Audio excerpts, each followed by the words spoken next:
complète et sa délivrance. Celui qui met en Jésus une pleine confiance, jamais ne chancelle plus, compléter sa délivrance. À la fois, nous marcherons, à la fois, nous triomphons,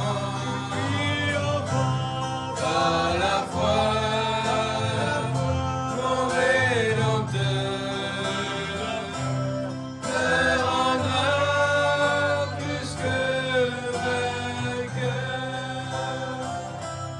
Dans les jours d'adversité, quand tu sens gronder l'orage, regardant sécurité, attristé, reprends courage. À la fois, nous marcherons, à la fois, nous triomphons, à la fois, mon Rédempteur me rendra plus que vainqueur. Quand Satan veut te troubler, enlever ton espérance, ton passé te reprocher, que Christ soit ton assurance. À la fois, nous marcherons, à la fois, nous triomphons, à la fois, mon Rédempteur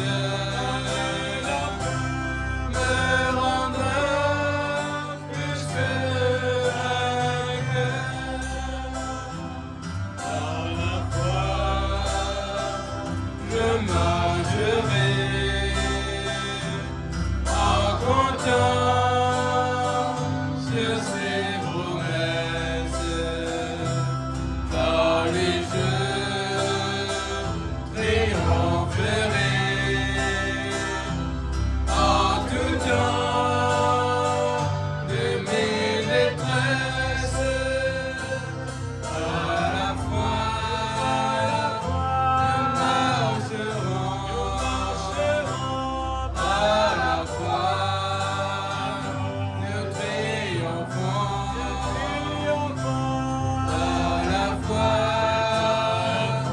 mon Rédempteur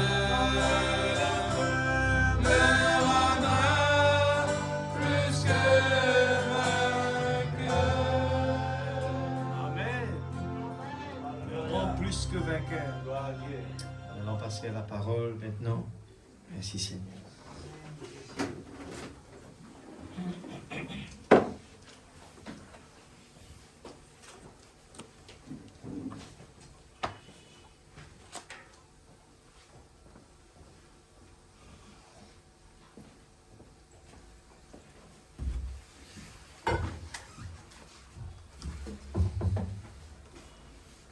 Oh Jésus. Nous allons prendre Matthieu 12, verset 38. Matthieu 12, verset 38.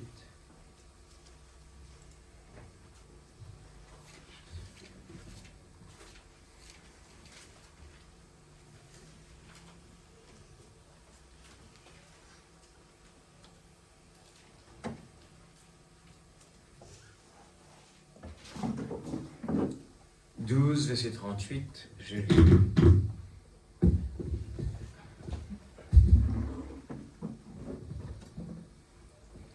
Alors quelques-uns des scribes et des pharisiens prirent la parole et dirent, « Maître, nous voudrions te voir faire un miracle. » Il leur répondit, « Une génération méchante et adultère demande un miracle.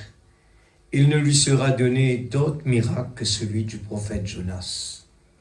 Car de même que Jonas fut 3 jours et 3 nuits dans le ventre d'un grand poisson, de même le Fils de l'homme sera 3 jours et 3 nuits dans le sein de la terre. Les hommes de Ninive se lèveront au jour du jugement avec cette génération et la condamneront. Parce qu'ils se repentirent à la prédication de Jonas. Et voici, il y a ici plus que Jonas. Amen. Nous allons prendre aussi le livre Jonas, chapitre 1er, verset 1er. Jonas, chapitre 1er, verset 1er. Gloire à Jésus.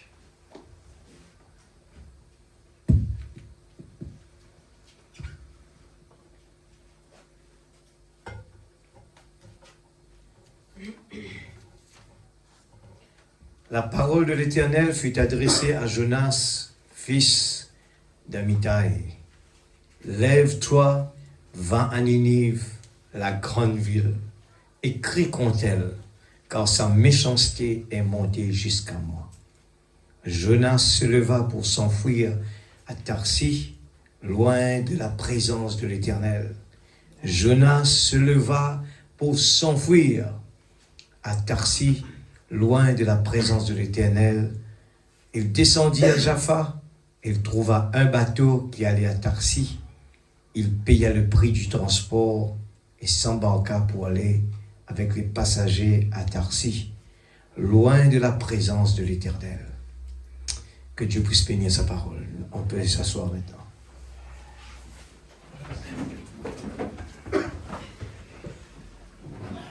Merci Seigneur. Gloire à Jésus. Nous avons vu que nous vivons dans un temps, la Bible nous le montre bien que il n'aura pas d'excuses. Si Dieu ne condamne pas ce monde, il va devoir rendre compte avec le peuple de Ninive. Il va devoir rendre compte avec le peuple de Sodome. Dieu va devoir rendre compte avec tous ces gens qu'ils ont condamnés. Il va devoir rendre compte avec les gens à l'époque de Noé. Il va devoir rendre compte pour tout cela. Mais aujourd'hui, ce monde est en train de faire pire que tout ce que Dieu a condamné. Vous êtes d'accord avec cela? Alors ce soir, nous avons pris, le titre c'est « Dieu travaille de manière mystérieuse pour accomplir ses prodiges ». Je peux dire « Dieu travaille de manière mystérieuse pour accomplir son programme, ses pensées ». Alors au fur et à mesure, à travers de ce message, on arrive à comprendre, c'est une chose merveilleuse, que Dieu se cache, se révèle dans la simplicité. Dieu, il cache ces choses aux sages, intelligents, pour nous le faire comprendre à nous les enfants. Et tant qu'on ne devient pas comme un petit enfant, la Bible nous le dit, il va falloir que nous devenons comme un petit enfant. Le grand, on connaît trop, nous n'allons jamais pouvoir assimiler la parole de Dieu. C'est pour cela que, bien des fois, ce message, c'est pas quelque chose qu'on peut apprendre, écouter et apprendre par cœur. Ça ne sert à rien. Il faut comprendre. On dit toujours à l'école, on ne peut pas apprendre par cœur. Il y en a trop. Mais à l'école, on nous apprend comment, il faut comprendre. Dans des calculs de mathématiques, on ne peut pas aller apprendre par cœur parce qu'ils vont changer les chiffres et on ne va pas pouvoir le faire. Alors quand on change les chiffres, ce qui se passe, on a appris par cœur, on n'arrive pas à résoudre les contes, tout ça, parce que on ne connaît pas vraiment comment on a fait pour réussir à avoir la réponse. Alors le message, c'est la même chose. Il faut vraiment venir. Et Dieu a des façons vraiment spéciales, mystérieuses, pour pousser son peuple à le faire sincèrement. Et souvent, ce qui se passe, on n'arrive pas à le faire sincèrement quand il n'y a pas de problème. Vous êtes d'accord avec cela? Le message nous le montre bien que, eh bien, la fournaise, c'est un trésor. C'est quelque chose qui, eh bien, nous aide à arriver dans la procédure qu'il nous faut, la hauteur qu'il nous faut. Et bien souvent, on n'arrive pas à arriver dans la mesure que Dieu nous demande parce qu'on n'a pas fait passer par le test. Et les tests sont importants. Et nous avons parcouru beaucoup de choses importantes. Si on suit bien, on garde tous ces puzzles, vous allez voir qu'il y a des choses vraiment de merveille et on est en plein dedans. Dieu est en train de préparer ses enfants. Et vous allez voir qu'on va souvent entendre des choses qu'on ne peut pas assimiler, on n'est pas d'accord parce qu'on n'a pas compris la parole. Et la Bible dit, mon peuple périsse parce qu'il manque de connaissances. Et souvent nous croyons que nous avons compris. Et ce n'est pas quelque chose qu'on peut assimiler par notre intelligence. Des fois on croit qu'on a compris. Non, Dieu qui nous a révélé cela. Le baptême, il y a beaucoup de gens qui étudient la Bible, qui sont des érudits. Vous allez l'expliquer, la simplicité de l'équation du baptême, ils ne vont pas le comprendre. On est tous d'accord avec ça. Amen. Mais il ne faut pas penser que le message, on peut tout comprendre d'un seul coup. Non. C'est quelque chose, il faut l'humilité, il faut vraiment la patience, il faut accepter et croire. Et ne pas répondre avant. Ne pas essayer de dire non, je ne suis pas d'accord avec ça. Il faut prendre son temps et dire Seigneur, je mets tout ça à tes pieds. Je n'ai pas compris. Je ne raisonne pas dessus, mais je veux tout simplement que ton Esprit Saint me le révèle. On a vu ça, beaucoup de cas où les gens font beaucoup de tapage, beaucoup de bruit avec ça, on n'a pas compris, des discussions folles que la Bible nous parle. Ça ne vient pas de Dieu. L'Esprit de Dieu ne fait pas de discussions folles. Amen. La parole de Dieu, il nous garde calme et tranquille parce que nous savons qui est Dieu. Et ce soir, nous allons parler d'un topic vraiment extraordinaire. Je ne devais pas parler de cela ce soir. Je devais aller sur la conférence entre Dieu et l'homme. Mais après, je me suis dit, c'est quelque chose de profond. Il faut prendre le temps pour creuser. Je n'ai pas eu assez de temps. Je dis, Seigneur, donne-moi quelque chose. Il n'y a pas assez de temps. Donne-moi quelque chose. Et là, je suis tombé sur Jonas. Et là, pendant toute la journée, j'ai médité dessus. Et je crois que Dieu va vous bénir par rapport à cela. Et je crois certainement, c'est tellement simple. Mais ne vous laissez pas distraire parce que, comme je vous dis, Dieu se cache dans la simplicité. Il faut juste comprendre ce soir pourquoi Frère Branham dit Dieu travaille de manière mystérieuse pour accomplir ses prodiges. Amen. Comme on dit tout le temps, dans les yeux de l'aigle, on va condamner des gens, mais dans les yeux de l'aigle, Dieu ne condamne pas, et ce que l'homme va dire, il le voit d'une autre façon. Amen. Frère Branham dit que Jonas n'a jamais été rétrograde. Amen. Il dit, nous montrons tout le temps Jonas, il a désobéi, mais toute chose concourt bien de ceux qui aiment Dieu. Amen. Alors, ce soir, on va essayer d'aller regarder dans les yeux de l'aigle. Qu'est-ce que Dieu va nous montrer de témoignages pour Jonas? Pourquoi? C'est Dieu qui a tout programmé. On est en train de parler que de ça. Dieu a planifié notre pèlerinage. Il faut bien comprendre ça. Que ce pèlerinage a été programmé, planifié. Mais l'homme a un choix à faire devant lui. OK? Nous avons simplement un choix à faire. C'est tout. Dieu a mis, dans l'homme le choix de choisir. Mais avant qu'on a appliqué ce choix, Dieu savait, avant la fondation du monde, quel sera notre choix. Et à partir de là, il a fini de faire son choix. Il a dit, toi, tu vas choisir ce bon côté, je te mets ici. Toi, tu vas choisir ça, je te mets là-bas. Alors, il ne faut pas penser que c'est par miracle. Non. Dieu a programmé, nous a donné le choix. Et le choix d'une épouse, tout est selon notre choix. Mais seulement, tout a été planifié pour que, au moment où nous allons faire notre choix, il y aura un chemin à parcourir, il y aura des étapes à parcourir. Nous avons vu à travers de tous les hommes de Dieu, Dieu aurait pu éviter, il dit, Shadrach, Meshach et Abednego, je les connais bien, ce sont des jeunes vraiment fervents, alors je vais les protéger. Non, c'était pas ça.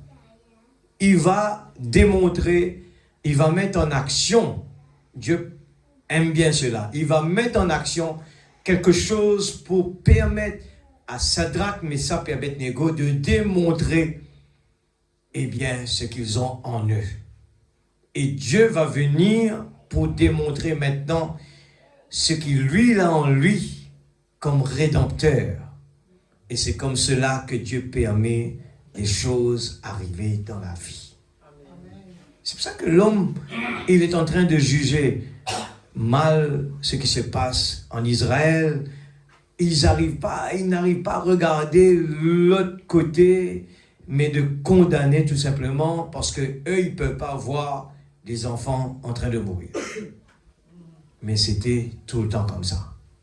Il y avait des guerres tout au long de l'âge. Pourquoi? C'est à cause du péché. C'est à cause de la désobéissance. Ce n'est pas nouveau, c'était toujours comme ça. Et le peuple Israël, depuis qu'ils ont quitté l'Égypte jusqu'à aujourd'hui, il y a eu la guerre. Même qu'ils sont sortis de l'Égypte, ils ont traversé le désert pour arriver jusqu'à la terre promise. Il y a eu des guerres. Dieu, et la Bible dit comme cela, il n'a pas nettoyé la terre promise en entier pour que le peuple Israël arrive et se croise les bras, mais il a gardé l'ennemi toujours dans la terre promise pour que son peuple ne dort pas. Parce que l'homme, dès que ça va bien, il s'endort. Et ce que nous allons voir ce soir. Quand vous regardez aujourd'hui, on va commencer la première partie pour montrer comment Jonas, Dieu lui donne une responsabilité. Dieu lui dit, Jonas, je vais t'envoyer à Ninive. Mais Jonas arrive sur le quai et regarde bien, c'est quelque chose qui nous concerne nous aujourd'hui. On va être devant des faits que Dieu nous a demandé, chacun de nous. Sans même réaliser, c'est facile de dire, mais Jonas, Dieu t'a demandé d'aller à Ninive, tu oses le désobéir? Est-ce que cela est applicable pour nous aujourd'hui? Est-ce que Dieu ne nous demande pas d'aller à Ninive encore une fois? Mais peut-être le nom n'est pas Ninive. Et Dieu nous demande à faire quelque chose. Vous êtes d'accord avec moi? Chaque fois que nous venons dans la présence de Dieu, il y a ce message. Ce message, c'est la voix de Dieu qui nous demande de faire quelque chose. Et nous, on se laisse bercer des fois. Ah, ça c'est le frère Intel qui nous a dit ça. Sans même réaliser, on ne croit même pas que Dieu est en train de nous parler. On ne croit même pas. Parce que autrement, ça aurait été, c'est grave. Il y a un problème dans ma vie. Dieu m'a dit ça. Quand Dieu a dit cela, je prends cela au sérieux. Mais regarde ce qui se passe. Il n'a pas choisi. Il arrive sur le quai. Il aurait pu... Et il arrive là. et il doit acheter un billet. Il n'y avait pas de bateau pour aller à Ninive. Il y avait un bateau qui part à Tarsis. Frère Branham dit que, eh bien, Jonas s'est dit, mais moi, je n'aime pas trop aller là-bas. Moi, je suis un juif. Eux, ils sont des gentils. On ne se fréquente pas trop. Mais Dieu, je pense que c'est toujours dans son programme. Il va comprendre. Il va comprendre. Je vois le bateau de Tarsis qui part. Peut-être que Dieu va comprendre.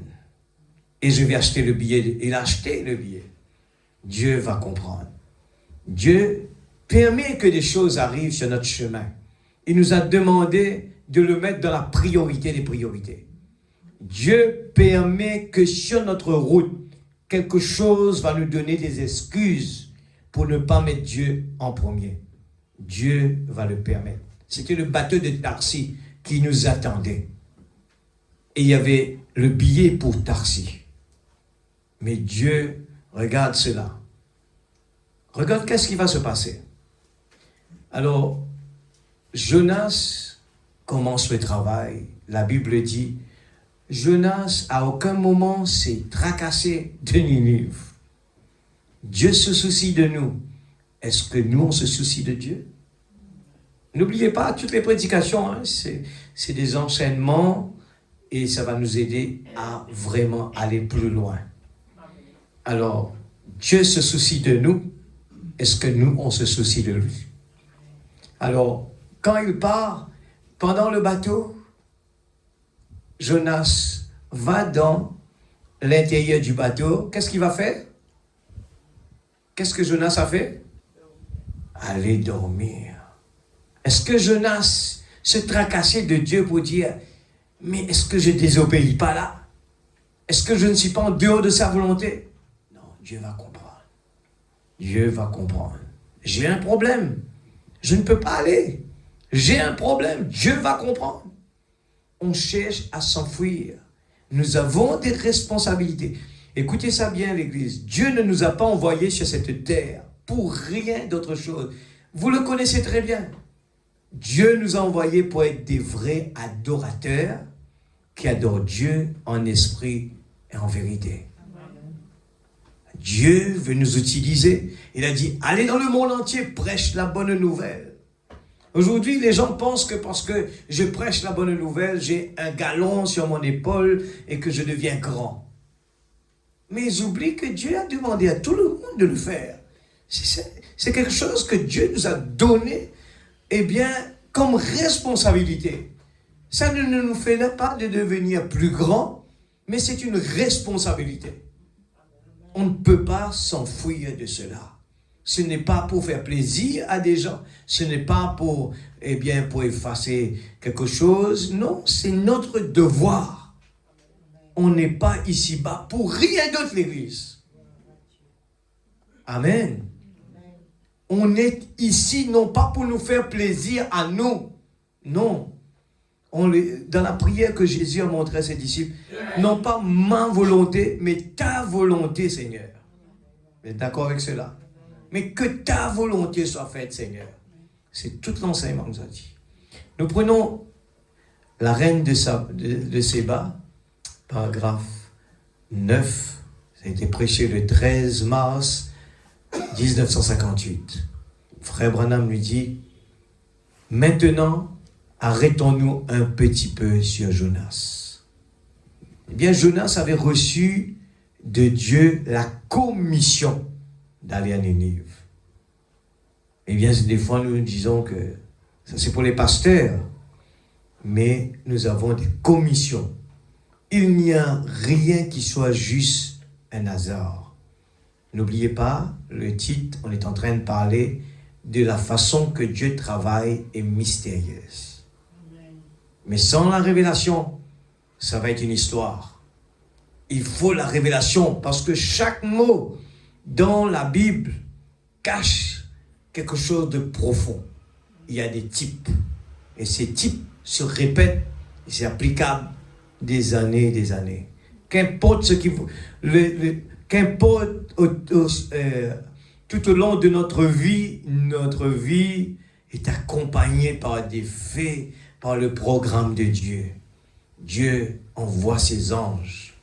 Mais nous vivons tellement dans ce corps que ce corps nous empêche. La Bible nous dit, ce sont nos incrédulités qui mettent une barrière entre Dieu et nous. Ils nous empêchent de le voir. Mais Dieu est là présent. Le message nous dit que Dieu n'est pas plus loin que notre main droite. Mais pour croire à cela, c'est ça le problème. Mais pourquoi on n'arrive pas à croire? Qui gagne la bataille, c'est ce qu'on nourrit le plus. Il faut nourrir la parole pour que la parole nous ouvre les yeux, parce qu'autrement on ne voit pas. N'oubliez pas, Saul de Tarse sur le chemin. Eh bien, cet homme qui pourtant était un homme fervent, qui étudiait la parole. Saul de Tarse était quelqu'un qui étudiait la parole. Il pensait qu'il était sur le bon chemin. C'est ce qui se passe dans le monde entier. La Bible a dit, ce n'est pas tout le monde qui dit Seigneur, Seigneur, qui va être sauvé. La Bible a même parlé, les gens vont venir pour dire, mais Seigneur, n'avons-nous pas chassé des démons? Il dit, mais ceux qui mettent ma parole en pratique. Amen. Alors, nous continuons cela. Il a dit, il n'y a rien qui soit par un hasard. Toutes les grandes routes de Dieu tournent parfaitement. Je souligne cela. Les grandes routes de Dieu tournent parfaitement. Amen. Le grand prodige, le grand programme de Dieu tourne parfaitement. Dieu a un programme. Mais parce que on ne comprend pas le programme de Dieu, on sort de ce programme. L'enfant prodigue, eh bien, il n'a pas compris qui il était. Eh bien, il a tout pris pour partir chercher le consolateur. N'oubliez pas, je vais faire référence à tout ce qu'on a déjà dit avant. Tout se trouve dedans. Pour être heureux, tout se trouve dans la parole. Amen. Il a dit, heureux l'homme qui trouve son plaisir dans la loi de l'Éternel. Alors l'enfant prodigue ne savait pas qui il était. Il ne savait pas que là où il était parfait. Il est parti le chercher ailleurs. Amen. Amen. Alors regarde cela. Les grandes roues de Dieu tournent parfaitement. Tout marche exactement tel qu'il avait. C'est que cela, Dieu savait que cela marchera. Rien n'est un fait du hasard. Cela arriva donc. Dieu savait déjà que Jonas allait prendre le mauvais chemin. Il avait déjà prévu un moyen de transport, un TGV, sous-marin, pour l'emmener dans l'endroit qu'il faut. Amen. Mais il a fallu que ça tourne comme ça pour que le peuple de Ninive croie dans ce prophète-là. Amen. Autrement, frère Branham dit que si Jonas descendait du bateau tranquillement et descendre, venir parler aux gens de Ninive, ils n'allaient peut-être pas le croire, c'était trop simple. Mais il a fallu quelque chose qui est important, que Dieu a promis à ses enfants aujourd'hui. Il a dit, des signes et des prodiges accompagnent ceux qui auront cru. Amen. Comment Dieu va nous aider à toucher les autres? Cela doit être par des signes. Le surnaturel doit accompagner notre vie. Le surnaturel. Vous savez bien qu'aujourd'hui, la photo qui est là, l'ange de Dieu, eh bien, la raison que Dieu a permis à ce que le caméra prend la photo, c'était pourquoi? On le sait très bien. Parce que Dieu savait que les gens deviendront de plus en plus incrédules. Pour la première fois, Dieu a permis que le caméra, eh bien, prend la photo de la colonne de feu. C'est pour cela que c'est là maintenant, à cause de l'incrédulité. Mais même ça, aujourd'hui, en regardant cela, les gens c'est devenu tellement normal. Les gens discutent, pourquoi tu mets ça là, pourquoi il ne fallait pas mettre ça là, et les gens, qu'est-ce que les gens vont dire? On est perdu. On ne sait pas vraiment pourquoi Dieu nous a donné cela. Amen. Alors, c'est la preuve à cause de les gens vont pas croire.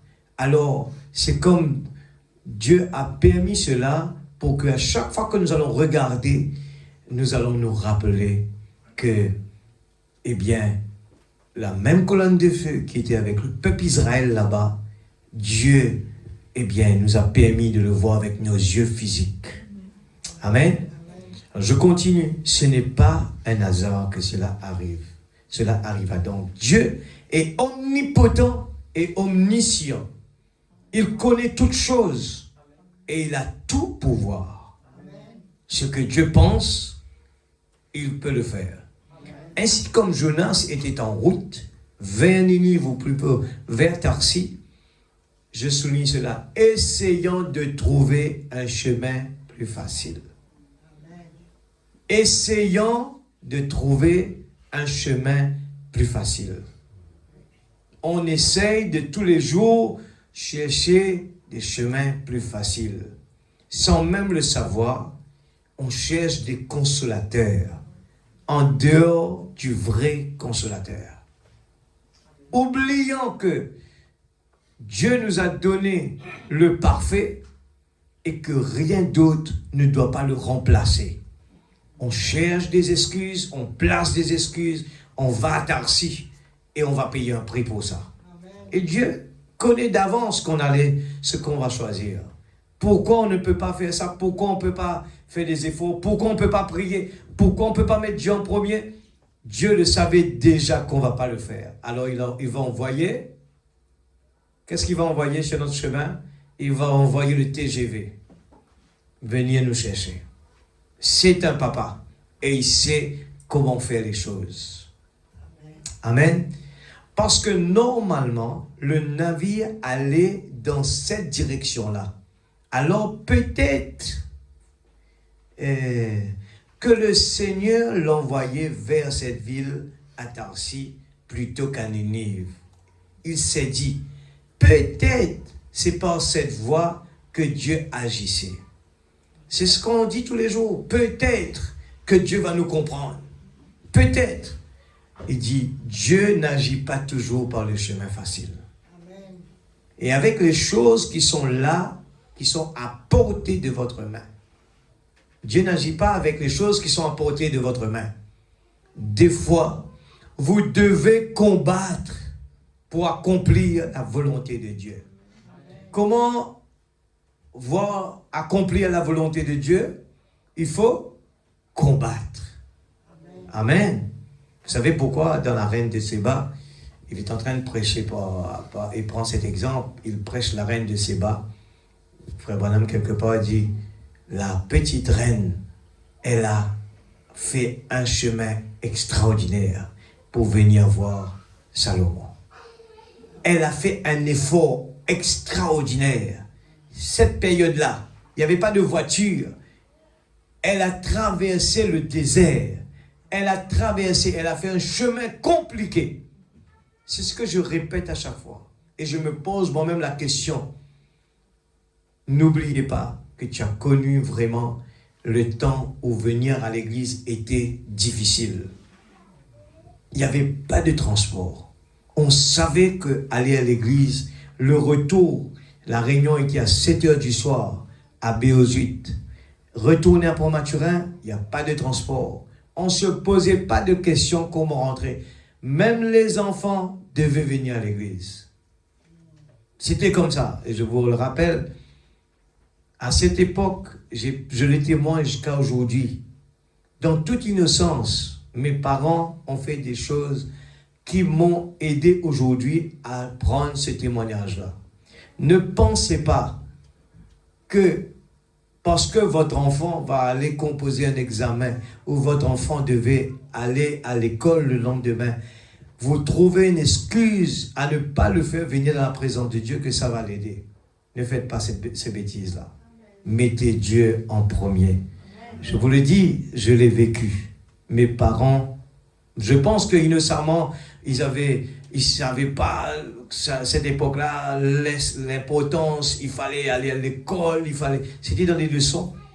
Et j'étais là, dans mes leçons, quand ils vont partir à l'église, là, l'après-midi, et là, mes parents viennent dans les leçons. Mais s'il vous plaît, je dois prendre mon enfant parce qu'il doit aller à l'église. Et j'ai quitté. Et là, le professeur, chaque fois, me taquine.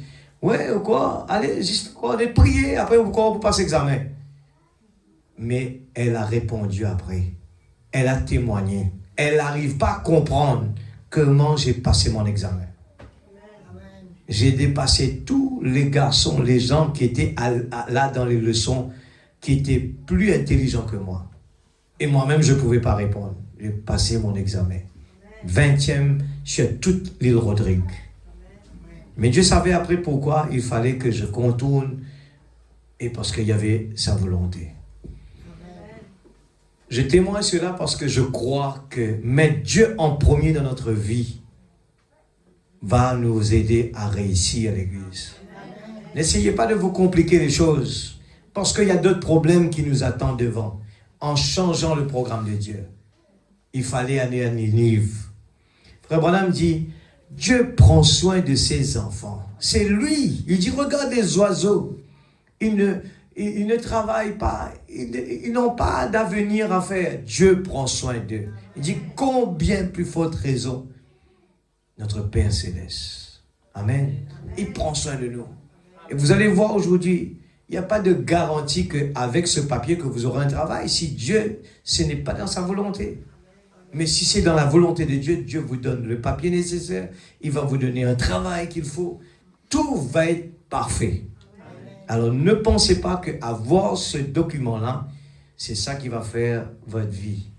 Même que s'il faut le avoir, mais ne pensez pas qu'en mettant ça en priorité, que les choses vont être meilleures. Alors, mettez Dieu en premier. Amen. Mais, je le disais, après que je sors de l'église, je promets à Dieu, je vais aller, Dieu va m'aider pendant la nuit à dormir un petit peu plus tard pour aller faire mes devoirs et ainsi de suite. Je ne dis pas qu'il ne faut pas aller faire les devoirs, il faut les faire, mais aller consacrer notre temps de sommeil. Et ne consacrez pas l'heure de venir dans la présence de Dieu. Alors, ainsi comme Jonas était en route vers Ninive, ou plutôt essayant de trouver un chemin facile. Des fois, vous devez combattre pour accomplir la volonté de Dieu d'abord. Amen. Dans paragraphe, maintenant je prends une autre brochure, toujours la Reine de Séba, 61, le 19 février 1961. Frère Branham toujours prend cette petite femme comme exemple. Elle a bravé toutes les difficultés. Parce que là-bas, il y avait un homme qui s'appelait... Comment il s'appelle? C'est quelqu'un, il a entendu, la reine de Séba, elle a entendu. Salomon parle de lui. Alors, je dois aller le voir. Amen. J'espère que tout le monde suit de près. Je pose des petites questions pour voir si tout le monde suit. Amen. 45. Eh bien, Jésus était là, accomplissant ces choses. Et eux l'avaient rejeté. Alors, il a dit ce qui arriva du temps de Jonas. Tout le monde s'est toujours moqué de Jonas. Amen. C'était toujours comme ça. David, les gens se sont moqués de David. Tout cet grand homme qui faisait la volonté de Dieu, c'était prévu ça. C'est dans le programme de Dieu. Les gens moquaient de Jonas. Je vais prendre position pour Jonas, frère Branham dit. Jonas méritait beaucoup plus que les gens ne lui reconnaissent. Jonas méritait beaucoup plus que les gens ne lui reconnaissent. Beaucoup d'entre eux disent, eh bien, c'est un vieux rétrograde. Non, il ne l'était pas. Les pas des justes sont ordonnés de l'Éternel. Et Jonas était un prophète. Quand Dieu envoie un enfant, il envoie son prophète, il envoie son serviteur. Ce n'est pas son taux donné par l'Éternel. Et on cherche des excuses pour ne pas l'écouter. On cherche des excuses pour ne pas l'écouter. Il est trop vieux, il est trop comme cela, il fait des erreurs, il n'a pas fait comme ça, il aurait dû faire comme ça. Mais Dieu, le prophète de Dieu dit, les gens lui ont dit que c'est un rétrograde parce qu'il n'est pas parti à Ninive. Ne sachant pas que c'était dans le programme de Dieu. Non, frère Branham a dit, il ne l'était pas. Les pas des justes sont ordonnés de l'Éternel. Jonas était un prophète. Dieu avait fait cela à dessein. C'était le programme de Dieu. Il l'a laissé prendre ce bateau vers Tarsis, plutôt que celui de Ninive. J'ai toujours eu pitié de lui alors qu'il était dans le ventre du grand poisson. Vous savez, certaines personnes considèrent toujours leurs symptômes.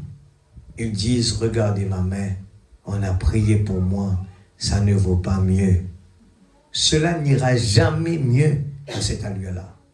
Ne regardez pas votre main, regardez une promesse. Vous voyez?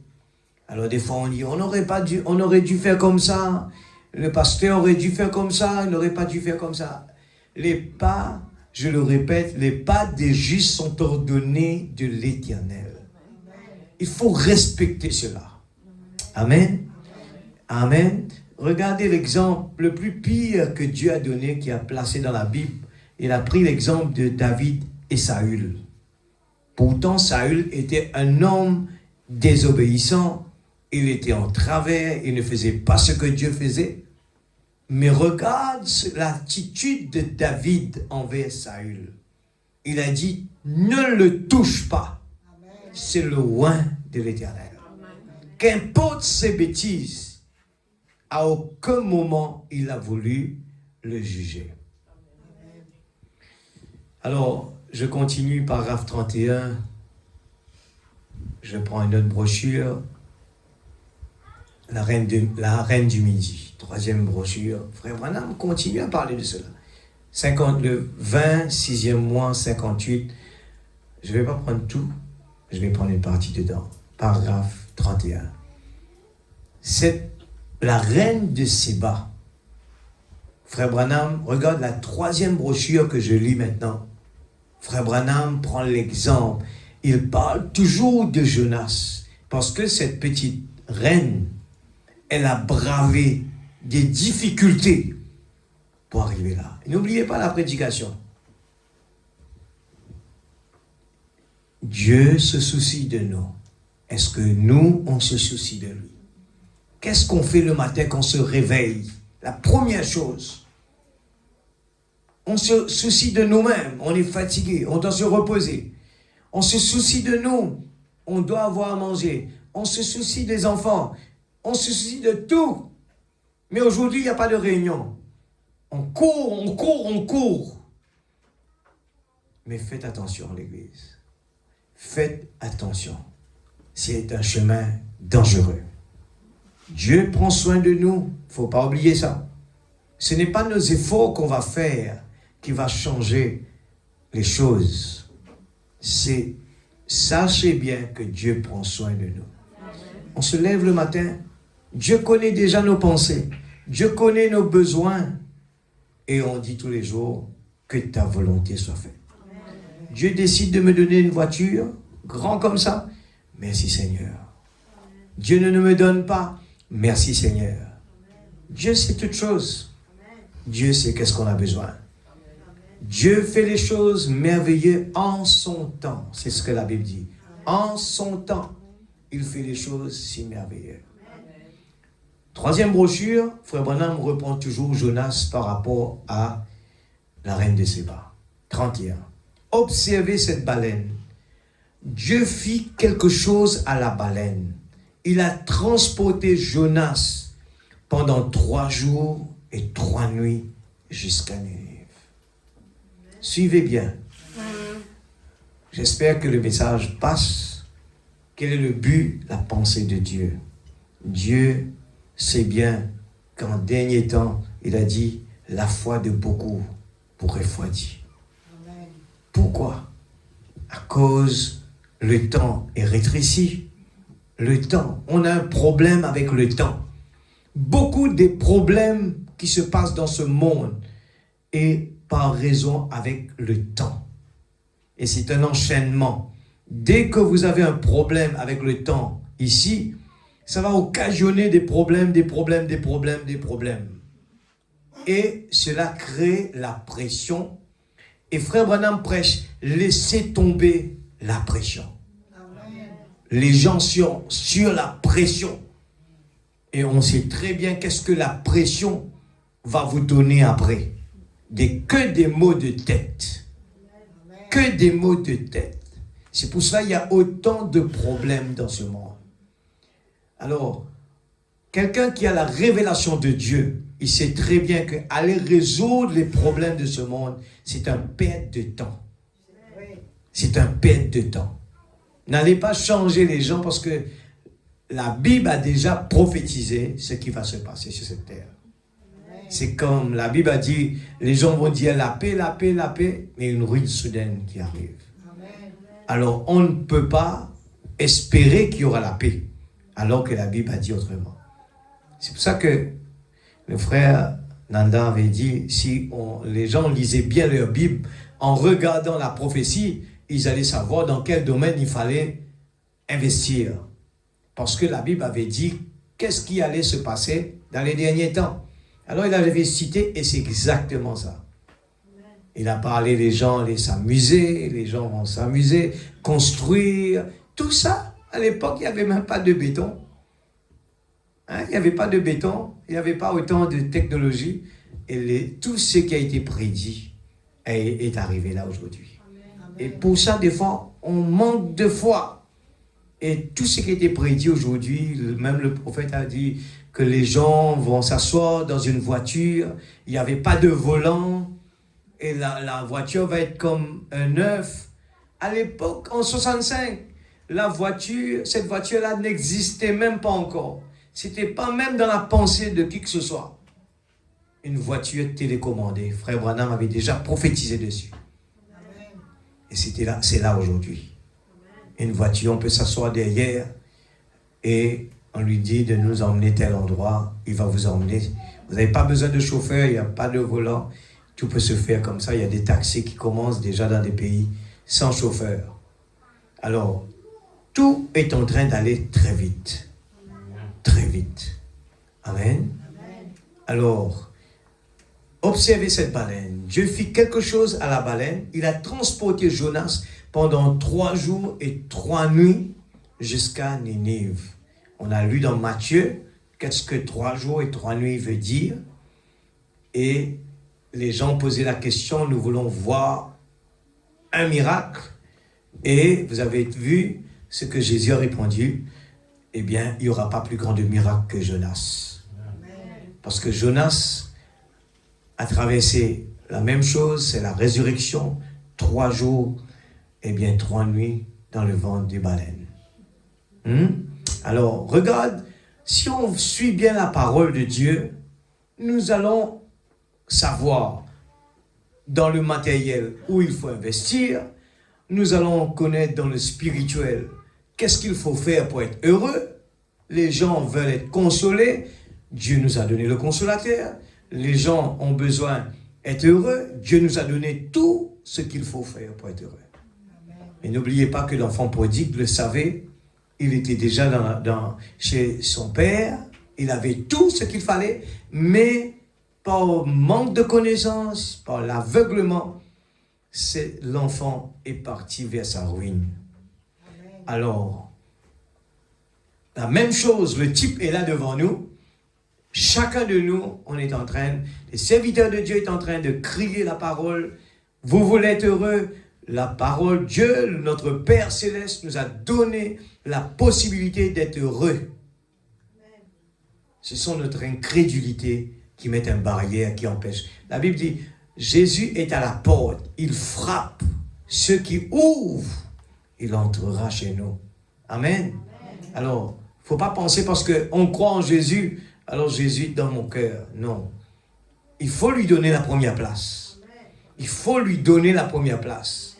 On ne peut pas juste lui dire, Jésus, je t'accepte comme tu es, comme Dieu. Mais seulement, il y a une autre chose de priorité. Il dit, laisse les morts ensevelir leurs morts. Toi, viens et suis-moi. Amen. Et regarde cela. 3 jours et 3 nuits. Ce soir, on est en train de parler de quelque chose de bien important. On a l'habitude, quand on parle de Jonas, on parle plus de la désobéissance. Les gens montrent un peu la désobéissance de Jonas. Maintenant, on est en train de montrer le côté positif. C'est que Dieu a utilisé Jonas pour nous aujourd'hui. Il va nous montrer que Jonas avait un message. Et le message de Jonas, c'était quoi? La repentance. Amen. Et Dieu prévoit le surnaturel arriver devant les yeux de ces gens-là pour que ces gens-là arrivent à croire. Mais Jonas a un prix à payer. Pour aller partager la repentance, Jonas ne pouvait pas se permettre de voyager dans un bateau et dormir pour aller là-bas tranquillement. Il a fallu une procédure. Quelle était la procédure? C'était la vie de prière. Autrement, si Jonas partait directement à Tarsis, à Ninive, qu'est-ce qui allait se passer? Comme nous avons vu quand il partait vers Ninive, qu'est-ce que Jonas a fait? Il est parti dans le bateau pour dormir. J'espère que l'Église comprend le type. Il parle de nous aujourd'hui. Jonas allait dormir. Mais Dieu a prévu un chemin. Et ce chemin est quoi? C'est le chemin difficile. Il doit nous réveiller. Dieu n'a pas besoin des gens pour faire une petite prière avec sommeil. Non, il n'a pas besoin de ça. Dieu n'a pas besoin des gens qui ne veulent même pas chanter. Quand il dit la louange, une louange, ce n'est pas quelque chose qui peut se faire comme ça. Des louanges, on a vu des gens qui accueillent des premiers ministres là qui passent. Les gens voient des fleurs qui restent au soleil, qui attendent. On a vu le président, le premier ministre de Maurice qui était en Inde. Il fallait voir l'accueil. Cet accueil était spécial. J'ai vu l'image en direct. Des milliers de personnes des deux côtés de la rue, avec des pancartes, avec des fleurs, et avec la joie. Ils étaient actifs. C'est quelque chose qui vient du cœur. Alors, n'imaginez pas que la louange peut se faire avec un visage triste, avec les mains comme ça, fatigué. On ne peut pas faire ça. Ça ne marche pas devant Dieu. Parce que Dieu connaît nos cœurs, il connaît nos pensées. Alors, comment le faire? Il faut bien faire attention. Alors, nous allons voir quelle étape Jonas a dû traverser avant d'aller prêcher la repentance. Amen. Frère Branham parle de ça. Il dit, maintenant j'ai appris que les Ninivites étaient des païens et qu'ils adoraient le Dieu de la mer et différents autres dieux. Et le Dieu de la mer, c'était une baleine. Parce que c'était la créature la plus forte de la mer, plus grande dans la mer. Presque tous les hommes vivaient de la pêche. Et pendant que les pêcheurs étaient là-bas avec leurs filets, voici venir une baleine se ruant sur la plage. Et elle ouvre sa bouche, tient la langue, le prophète sort de la bouche de Dieu petite lettre en marchant. Pour ces gens-là, ce gros baleine était leur Dieu. Il n'est pas étonnant qu'il se soit repenti. Pourquoi? Un prédicateur est sorti tout droit du ventre de la baleine, tout droit de la bouche pour prêcher l'évangile.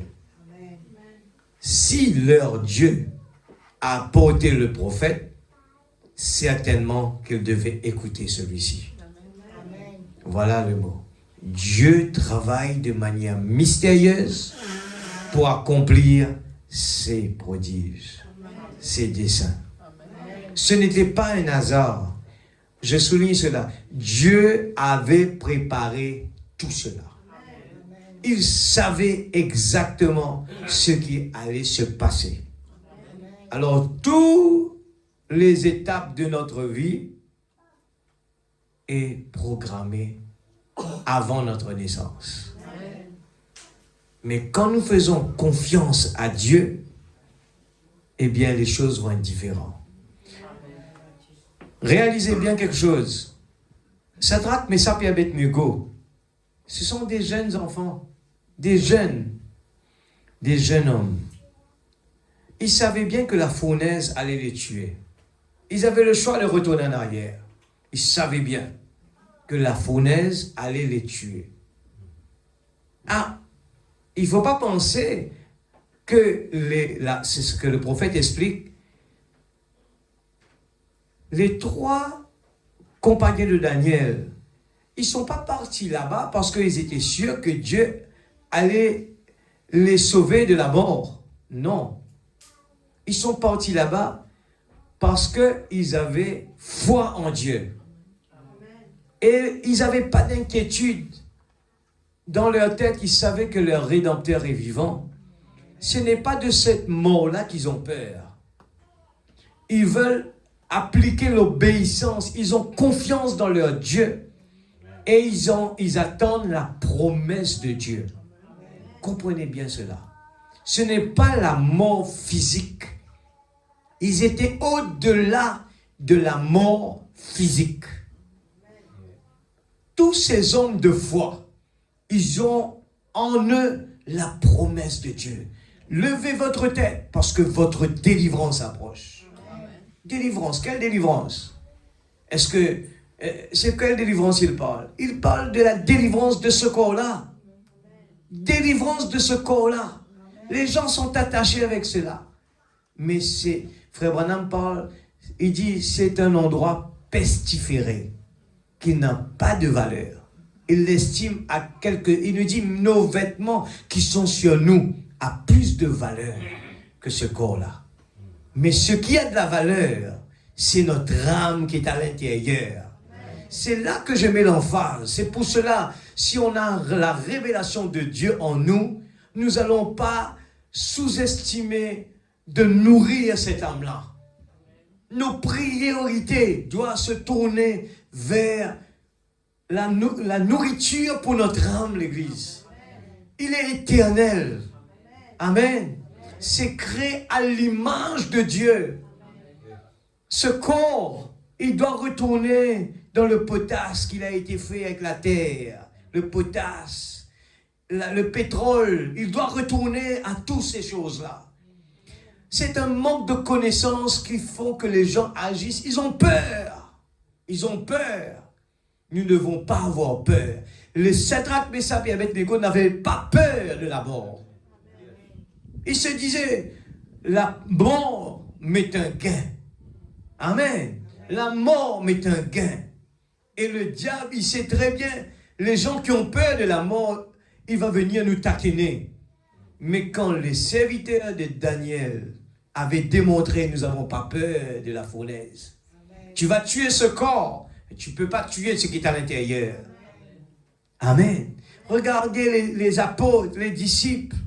Eh bien, les gens qui marchaient, eh bien, à l'époque des apôtres, il y avait la période où les gens faisaient, eh bien, c'était de l'horreur. On tuait des gens parce qu'ils croyaient en Jésus. On les massacrait. C'était des horreurs terribles. On les mettait avec des lions. C'était naturel que les yeux peuvent voir l'Église. Mettez-vous bien dans cette place-là et regardez bien l'image. Comparé à nous aujourd'hui, notre combat n'est pas visible, mais notre combat est spirituel. Amen. Notre combat est spirituel. La marque de la bête ne veut pas venir comme ça là. Il va venir, il va jouer avec la tête. C'est pour cela qu'il faut donner tout notre cœur à Jésus. Ne gardez rien. Donnez tous les jours. Moi je répète, Seigneur, prends tout, Seigneur. Je ne veux pas, Seigneur. Peut-être que je le fais sans même savoir. Je dis, Seigneur, s'il te plaît, prends tout. Ne laisse pas le diable prendre une petite partie comme ça. Je ne veux rien lui donner. Tout, Seigneur. C'est un combat qu'on va devoir amener. C'est pour cela qu'il nous faut fuir comme comme Joseph. Il faut fuir. Il ne faut pas jouer dans ce monde. Il ne faut pas aller patauger dans ce monde. Comme les gens ignorants qui n'ont pas un message, je les comprends. Mais nous avons un message. Il ne faut surtout pas patauger dans ce monde. Il y a des démons partout. On n'est pas à l'abri là-bas. Il faut se trouver comme Marie au pied de Jésus. Il ne faut pas surtout se sauver. Mettez votre programme d'une façon et dire, Seigneur, je vais te donner la priorité. La reine de Séba, elle a traversé des distances incroyables pour venir voir Salomon. Parce qu'il a entendu parler de ce grand prophète. L'Église, nous avons un prophète. Ne vous laissez pas intimider par le diable. Il ne faut pas faire ceci, il ne faut pas faire cela. Qu'est-ce que les gens vont dire? Tu es un adorateur d'idoles. Il ne faut surtout pas faire attention. Le diable va vous essayer de prendre la parole pour vous montrer, il ne faut pas faire ça, il ne faut pas faire ça. Il va prendre la parole même. Mais nous avons la révélation. Nous savons qu'est-ce qu'on est en train de faire. Amen. Amen. Dieu travaille de manière mystérieuse pour accomplir ses prodiges.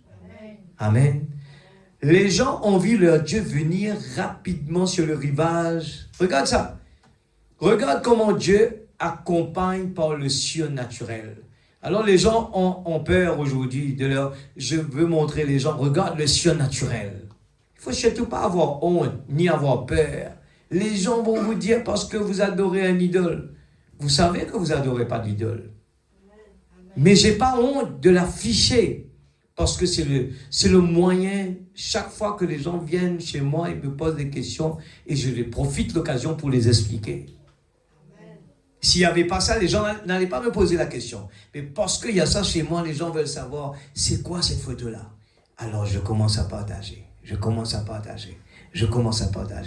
C'est pour ça que je n'ai pas peur.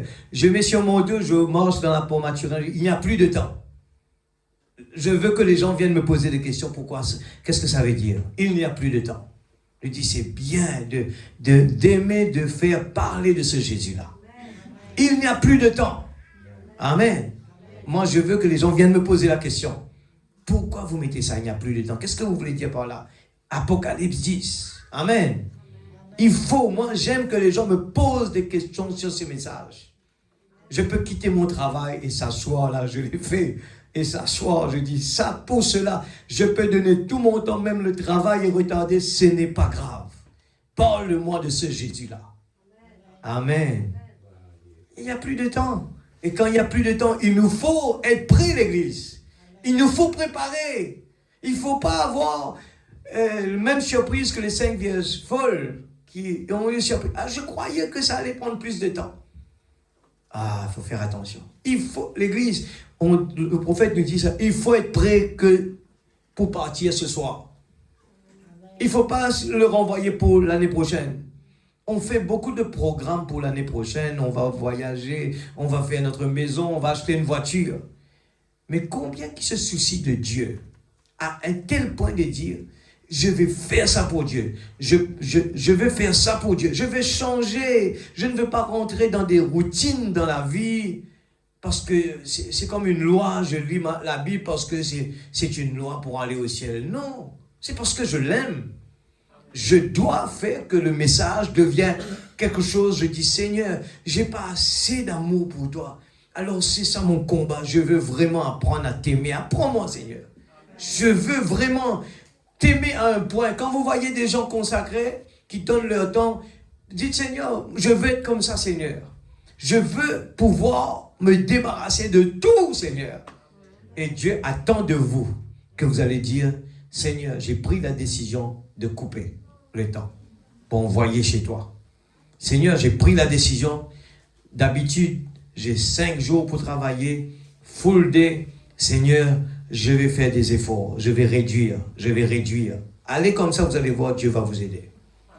Si vous cherchez des excuses, Dieu ne va pas vous aider. Dieu ne peut pas vous aider. Seigneur, aide-moi à avoir une journée pour toi. Non, Dieu ne veut pas faire comme ça. Dieu veut que nous fassions l'effort de prendre des décisions. Je vais diminuer le temps de mon travail. Je vais aller me consacrer. Si je devais regarder mon travail, j'allais dire, mais Seigneur, les 5 jours, ce n'est pas suffisant pour moi. Comment aller donner une journée dedans? J'ai dit, je fonce. Dieu prend soin de nous. Si Dieu prend soin de moi, moi aussi je prends soin de lui. Alors quand on prend soin de Dieu, Dieu prend soin de comment on va payer notre loan, comment on va faire ça, Ça, je crois de tout mon cœur. Amen. Dieu prend soin de nous. Alors, n'êtes-vous pas heureux pour cela? Il ne faut pas douter. Il faut dire, oui, c'est vrai, Dieu prend soin de moi. J'ai toujours donné des témoignages, mais mon témoignage ne doit pas être de l'histoire. Ça doit être présent. Dieu a pris soin de moi. Dieu m'a guéri. En retour, je sais que je lui dois beaucoup.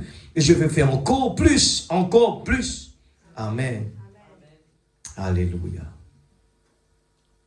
Ils ont vu cracher ce prophète-là sur le rivage par leur Dieu.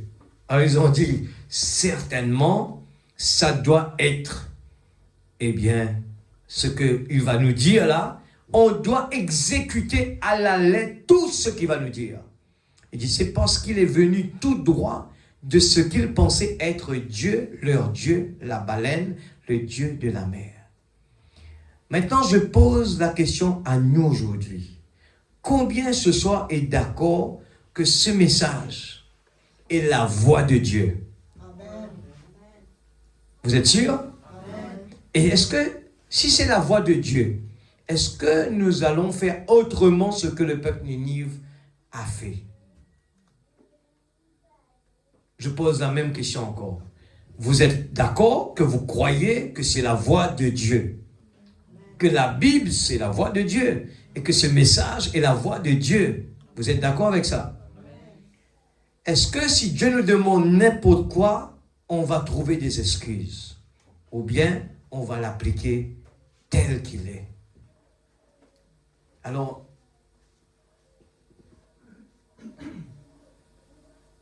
je regarde l'heure juste pour voir si je dois sauter. Alors, je vais encore un petit peu plus loin. 32. Observez comment Dieu agit. Et les gens de cette grande ville ne savaient pas distinguer U et Dia, ou la main droite, la main gauche. Ils se repentirent à la prédication de Jonas. Amen. Ils se repentirent à la prédication de Jonas. Amen. Et Jésus a dit, il y a ici plus que Jonas. Amen.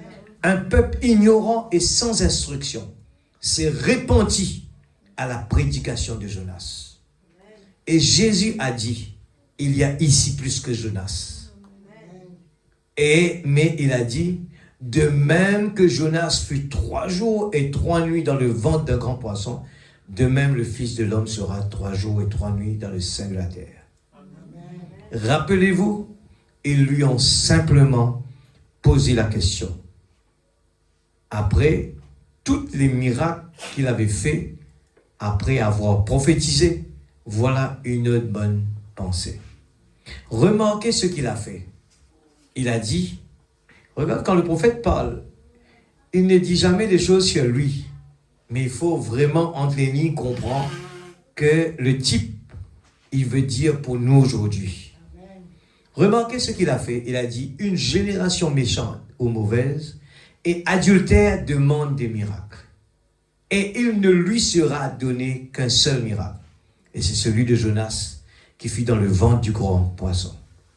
C'est pourquoi la génération méchante ou faible et adultère, c'est cette génération dans laquelle nous vivons maintenant. La génération adultère. l'histoire s'est répétée. Et elle dit que le miracle de la résurrection sera donné. Et vous savez tous bien que le plus grand péché, ce n'est pas l'adultère. Vous le savez très bien. Mais le plus grand péché, c'est quoi? C'est l'incrédulité. Amen. C'est l'incrédulité qui nous fait aller jusqu'à faire ces bêtises-là. Amen, l'église. Imaginez-vous, on est en train d'aller à l'église et on se dit, on croit en Dieu, on croit en lui. Et quand demain nous désobéissons, nous pensons que nous croyons toujours en lui. Mais la Bible nous dit que le plus grand péché, c'est l'incrédulité. Ce qui veut dire, pour nous permettre de patauger dans le monde, c'est parce que nous ne croyons pas en Dieu. Vous comprenez la chose, c'est clair. Quelqu'un qui patauge dans le péché, c'est quelqu'un qui ne croit pas en Dieu. Le prophète nous le dit, si on croit en Dieu, on va se débattre pour sortir de là. Et ne pas croiser les bras et dire, Seigneur, sors-moi de là. Ce n'est pas le cas. Dieu attend de nous que nous fassions des efforts. Amen. Frère Branham dit, et frères et sœurs, nous vivons aujourd'hui pour voir le témoignage direct de Jésus. Christ ressuscité, accomplissant les mêmes choses qu'il faisait quand il était ici sur terre. Je répète, il dit, frères et sœurs, nous vivons aujourd'hui pour voir le témoignage direct de Jésus-Christ ressuscité, accomplissant les mêmes choses qu'il faisait quand il était ici sur terre. Amen. Dieu a prophétisé pour cela. Amen. Nous allons entrer dans cette partie, là, si Dieu le veut, semaine prochaine, je garde cela, la prière de Jonas. Amen. La prière de Jonas. Qui a poussé Jonas vers la prière? C'était le TGV de Dieu qu'il a envoyé. C'était un chemin difficile. C'était un chemin rocailleux. Il a accepté la condition. C'est lui-même qui a dit, envoyez-moi dans la mer. Amen. Et Frère Branham ajoute quelque chose, parce que c'est un prophète. Il voit tout. Des fois, même que dans la Bible, il n'a pas mis. Il a dit, ses mains étaient liées et ses pieds. Pendant tout ce voyage de 3 jours, 3 nuits, il avait les mains liées et les pieds. Maintenant, réfléchissez un petit peu. La semaine prochaine, on va continuer. Réfléchissez à ce chemin difficile. Vous êtes dans le ventre d'un poisson. Ce n'est pas une histoire. Des fois, on le prend à la légère. Ce n'est pas une histoire, mais c'est quelque chose de très sérieux. Que nous, ça n'a rien à voir à nos petits problèmes de tous les jours. Mais aujourd'hui, je le répète, nous vivons dans un monde où la pression pèse très fort. Et ce message nous a dit de nous préparer par rapport à ça. Il nous dit, laissez tomber la pression. La pression, eh bien, il pousse quelqu'un. Il est toujours sur un niveau. Le moindre petit problème, le bouchon va sauter. Alors, il ne peut pas rester tranquille parce qu'il ne croit pas en Dieu. Mais quelqu'un qui croit en Dieu, il est calme. Alors, réfléchissez bien à cela. Je vous le répète, il faut prendre son temps. On est dans un moment où Dieu ne fait pas les choses d'un seul coup pour nous donner des surprises. Il le fait progressivement. Il nous fait... On sait très bien comment le monde va terminer. Amen. Il a déjà dit, eh bien, on sait très bien dans la prophétie, tout. Frère Branham a dit, toutes les prophéties, eh bien, à aucun moment, il y en a une prophétie qui n'a pas été réalisée. Et nous savons que le dernier, c'est quand la Russie va envoyer la bombe atomique. Amen. Mais bien des gens, Ils s'assoient, ils attendent la bombe atomique. Mais on n'est pas supposé être là pour le voir. Mais Dieu, dans sa miséricorde, il fait parler de ça parce que nous, on est supposé être au courant. Mais j'écoute les gens parler, et bien quand ils font des conversations, ils ont même dit, j'ai dit, vous ne savez pas qu'est-ce que vous êtes en train de dire. Ils ont dit, vous savez, Poutine aime bien dire des choses, mais il ne les fait jamais. Parce que chaque fois, vous savez que Poutine lance des menaces. Mais nous, on sait très bien que c'est lui qui va le faire. Mais chaque fois que nous entendons le message, et la nouvelle que Poutine a dit ça, alors qu'est-ce qu'on se dit? Le temps a diminué. Dieu est en train d'attendre le dernier brebis. Il est en train de dire à Poutine, attends encore une minute. C'est moi qui va te donner l'ordre quand tu peux aller plus loin que ça. Mais sachez bien, on a entendu toutes les prophéties. Le dernier qui reste, on est en train de l'entendre parler. Et là, on entend aussi que la Chine et la Russie est en train de le préparer. L'Amérique aussi est en train de le préparer. Tout le monde se prépare. Et ils ont expliqué comme ça. Ils ont expliqué que, eh bien, quand la Russie va envoyer la bombe, l'Amérique aussi va les détruire. Mais le prophète a dit que ce qu'ils ne savent pas, c'est qu'ils vont s'auto-détruire eux-mêmes. Chacun va détruire son ennemi. Et qu'est-ce qui va rester? Personne. Qui va gagner la bataille? Personne. Alors ne soyez pas sur la terre pendant que cela va arriver. C'est pour cela que la Bible nous dit, efforcez-vous d'entrer par la porte étroite. Ne courez pas à gauche ni à droite. Chaque jour qu'on se réveille, dites tout simplement que ta volonté soit faite. N'essayez pas de faire comme le monde. Madame Lot est en train de dire, donnez-moi encore une petite minute.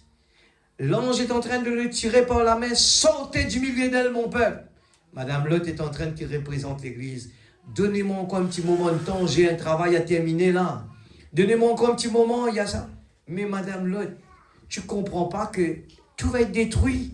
Il faut se sauver. Non, attends, encore une dernière minute, j'ai des amis à aller voir. J'ai un apéritif à prendre. J'ai encore cette maison à terminer. J'ai encore un travail à terminer. Mais il faut sortir. Quelle est notre priorité aujourd'hui, l'Église? C'est ce que Dieu nous pose la question. J'espère que vous voyez bien l'image. Nous, on a parlé de Dieu prend soin de nous. Est-ce qu'on est en train de prendre soin de Dieu? Il nous a parlé aussi le chemin difficile. Il faut se préparer pour le chemin. Moi-même, je ne savais pas que les chemins difficiles, il y en a un, l'autre qui va venir. Là, en ce moment, on passe par la comptabilité, la taxe. C'est des choses qui chauffent la tête. Il faut donner là pendant 3 mois. Ce n'est pas une journée, mais pendant 3 mois, ça va tourner comme ça. Donnez-moi cette reçue-là. Donnez-moi cette reçue-là. Il faut payer, il faut payer, il faut payer. Dieu est en train de nous pousser pour nous dire tout simplement, est-ce que tu ne veux pas partir? Est-ce que tu aimes toujours cette terre? Est-ce que tu penses que c'est bien ici pour vivre? Alors on se dit, Seigneur, on est fatigué. On est fatigué d'être là. Oui, Seigneur, on est fatigué d'être là. Il n'y a rien de bon ici-bas. Vous prenez un avion pour aller en vacances. C'est dangereux avec ce qui se passe dans le monde, la guerre, les problèmes. Là, ce matin, on a entendu encore un avion de UPS crabouillé à Louisville, l'aéroport où j'étais pour aller voir là où l'église du prophète. C'est à Louisville, un avion explosé sur la piste. Je crois qu'il y a 7 ou 12 personnes mortes, 7 personnes qui sont mortes dans l'avion. Personne n'a survécu. C'est quoi? On se pose la question. Où il y a la sécurité sur cette terre? Il n'y en a pas l'église. Même pas sur la montagne. On se dit, le tsunami, je vais aller habiter à la ferme parce que là-bas c'est haut.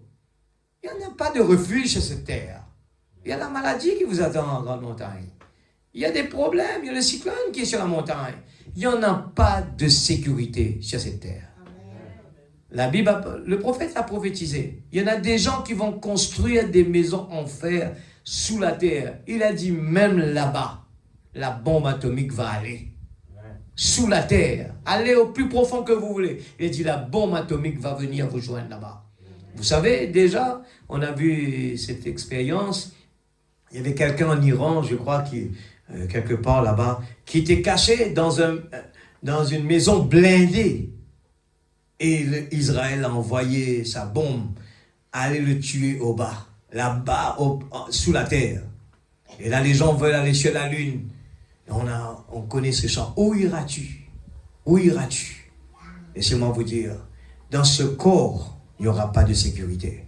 Il n'y a pas d'assurance. Les gens prennent des assurances. Les gens viennent me dire, eh bien, il faut assurer ta maison parce qu'il y a des tsunamis. Assurer ton bureau. Attention qu'il y a des tsunamis. Il n'y a pas de sécurité ici-bas. Si Dieu doit nous protéger, il va nous protéger. Amen. Et les 3 compagnons de Daniel, quand il y avait la mort devant eux, ils n'ont pas eu peur de cela. Ils ont dit, la mort m'est un gain. Satan a dit, laissez-le partir. Je crois que ça, on perd du temps. Et j'ai dit, regarde cette image-là. Dans le ciel, il y avait une conférence. Et tout le monde voulait aller vers ces 3-là parce qu'ils ont fait un exploit. Et Dieu lui-même, Jésus a dit, celui-là, ça mérite que moi-même je pars. Il faut que le chef des chefs va descendre pour aller avec eux. Ce qu'ils ont fait là, ça mérite une récompense. Alors l'Église, donnez tout notre cœur à Jésus. Il n'y a pas de sécurité ici-bas. Donnez tout notre temps à Jésus. Donnez tout ce qu'on peut à Jésus. Ne retenez rien. Je vous dis, nous avons entre nos mains quelque chose de vraiment important. Il y en a, ce n'est pas comparable à ce que ce monde peut nous offrir. Et je le dis encore, qu'importe les problèmes et les soucis que vous allez traverser, ne le prenez pas comme négatif. On est au courant que c'est le chemin difficile. Dieu ne veut pas qu'on arrive à aller dormir dans la barque pour aller à Ninive, aller à Tarsis. Dieu ne veut pas cela.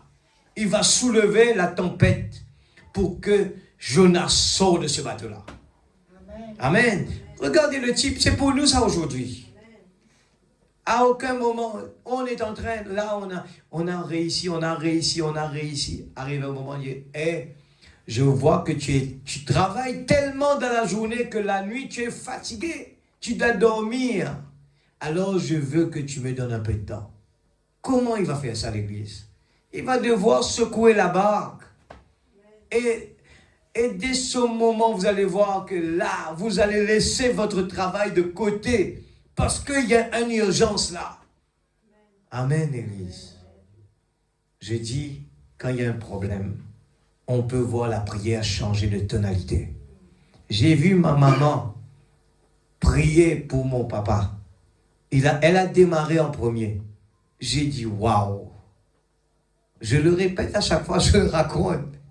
J'ai vu ma maman prier pour mon papa qui était malade. Elle a chassé les démons de la maladie. J'ai dit waouh, et j'ai ajouté ma prière par derrière. On était 2. À aucun moment on a pensé à l'hôpital. Et après j'ai demandé à mon papa, mais qu'est-ce que tu as ressenti là? On a vu vraiment la panique. C'était quelque chose qui n'allait pas du tout dans son corps. Il était comme ça en train de secouer là. Et elle a commencé par la prière, sans penser à la médecine, à l'hôpital.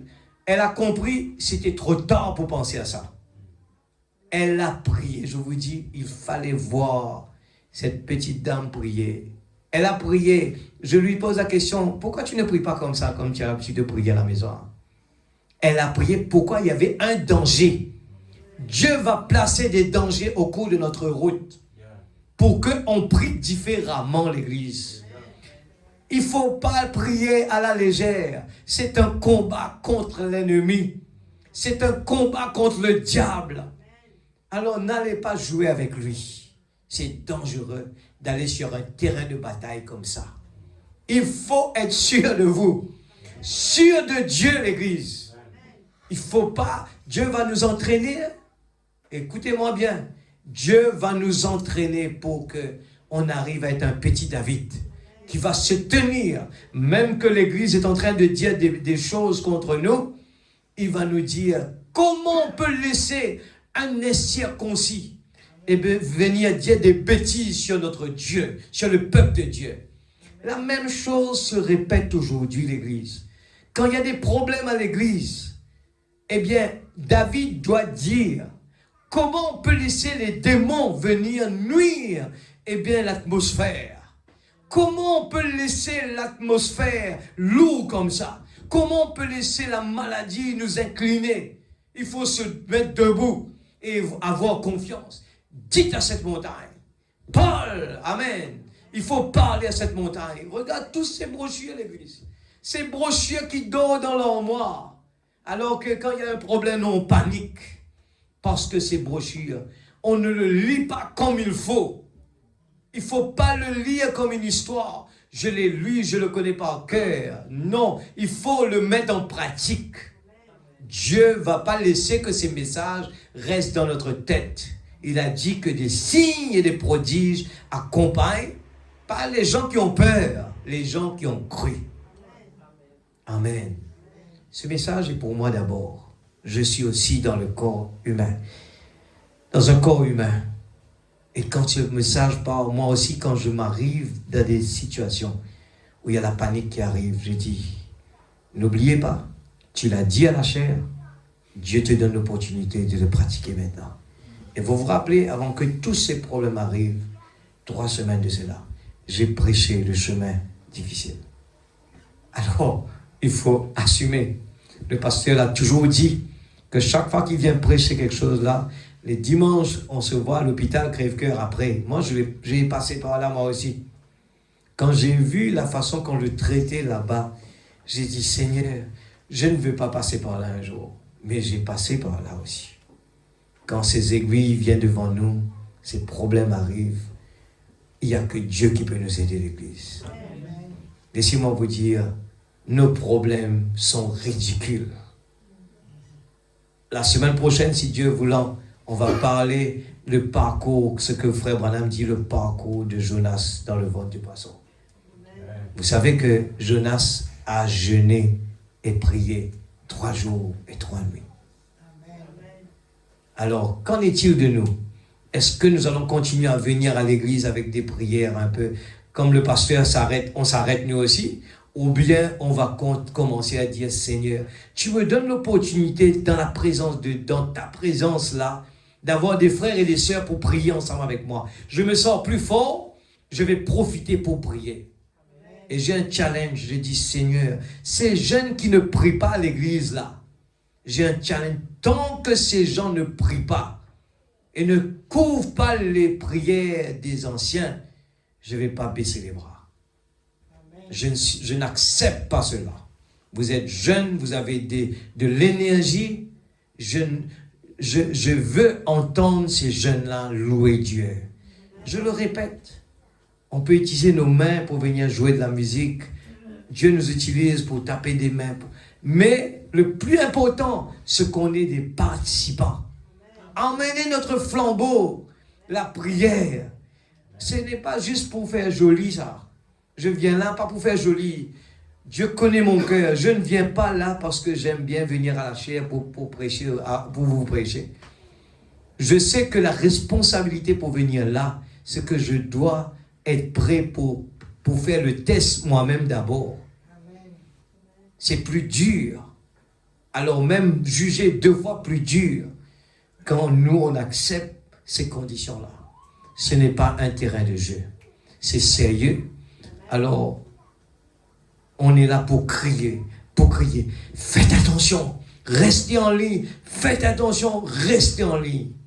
N'allez pas jouer l'église. N'attendez pas ce que Dieu nous passe par des épreuves dures pour savoir ce qu'est l'importance de la prière. Les jeunes qui perdent leur temps avec leur portable, qui ne donnent pas assez de temps à Dieu, je vous en supplie. Il y a des moments où papa et maman peuvent vous aider. Il y a des moments où vous allez devoir battre les ailes par vous-même. Alors soyez prêts. C'est un temps de combat. Je vous le répète, c'est un temps de combat. Les gens qui ont l'habitude de dormir dans le fond de bateau, qui aiment bien se faire plaisir à soi-même, faites attention. Si vous n'avez pas l'habitude d'être un guerrier, n'attendez pas que tout le temps papa va être là pour prier pour moi. Il faut vous préparer à la guerre. Si papa et maman n'est pas là, je dois pouvoir être fort, croire que j'ai quelque chose que papa et maman m'ont donné en main pour me servir dans les moments difficiles. L'Église, que Dieu vous bénisse. Nous allons nous mettre debout. Gloire à Jésus. Quand je pense à ces chants que les gens chantent, s'il faut traverser le brûlant désert, j'ai dit, est-ce on comprend qu'est-ce qu'on est en train de dire? L'Église, il faut vraiment avoir la crainte dans notre cœur. Parce que le brûlant désert, ce n'est pas un jeu, ça. Il faut être prêt pour cela.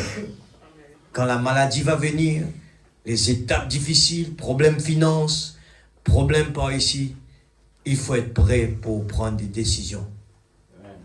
Amen. Dieu, vous savez quelle est la décision que Jonas a prise?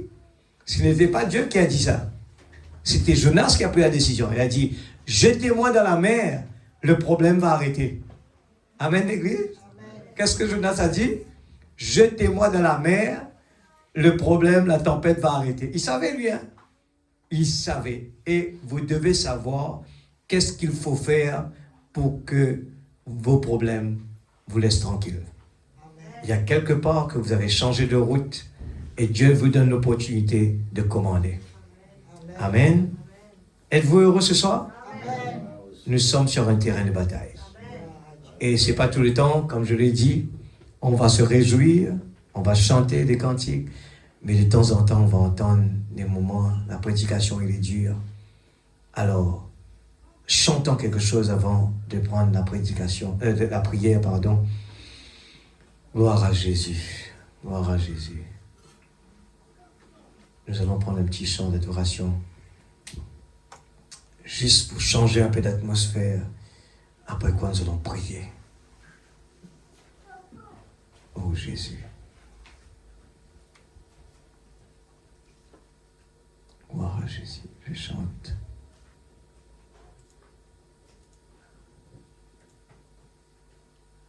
Donne-moi un petit chant d'adoration, j'ai pas trop devant moi là.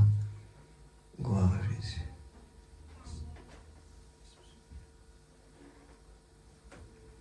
En mi mineur. Gloire à Jésus. Donne-moi le son un coup.